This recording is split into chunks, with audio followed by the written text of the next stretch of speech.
வணக்கம். என் பேர் விஜயகுமார். ஐனாவாத்துலேருந்து பேசுகிறேன். இந்த பிக் பாஸ் 4 சீசனில் வெற்றி அடைய அதிக வாய்ப்பு இருக்கிறது வந்து ஆரிக்கு மட்டும்தான். ஏன்னா ஆரி வந்து மக்களால் வந்து நேரடியாக தேர்ந்தெடுக்கப்பட்டிருக்கிறார். நிறைய பேர் வந்து அவரை சப்போர்ட் பண்ணிட்டுருக்காங்க. ஒவ்வொருத்தரும் வந்து ஆரி தான் வின் பண்ணணுன்னு நிறைய பேர் வந்து நினச்சிட்டு இருக்காங்க. வேறு யாராவது வின் பண்ணால் அது வந்து வின்னிங் மூமெண்ட் இருக்காது. ஏன்னா நாங்கள் ஓட்டு போட்டிருக்கோம். மக்களால் தேர்ந்தெடுக்கப்பட்ட ஒருத்தர் தான் வின்னராக அறிவிக்க முடியும். இதை நீங்கள் தவறாக அனௌன்ஸ் பண்ணிங்கன்னா கண்டிப்பாக அது வந்து எங்களால் ஏற்றுக்கொள்ள முடியாது. அதே போல் வந்து இந்த விஜய் டிவி சில பேரை காப்பாற்றுறதுக்காக அவங்களுக்கு வந்து உறுதுணையாக இருக்கும்னு நாங்கள் ஃபீல் பண்ணுறோம். கண்டிப்பாக ஆரி ஜெயித்தா தான் இது வந்து முழுமையடையும். வேறு யாராவது ஜெயித்தா கண்டிப்பாக முழுமையடையாது. இதை வந்து பார்க்குற ஜனங்க நீங்கள் வந்து கமெண்ட்ஸில் எதனா ஒன்று போடுங்க, யார் வின் பண்ணணுன்ட்டு.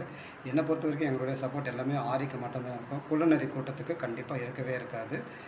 உள்ளே இருக்கிறவங்க எல்லாருமே வந்து டபுள் கேமாக ஆடிட்டுருக்காங்க. ஆரி மட்டும்தான்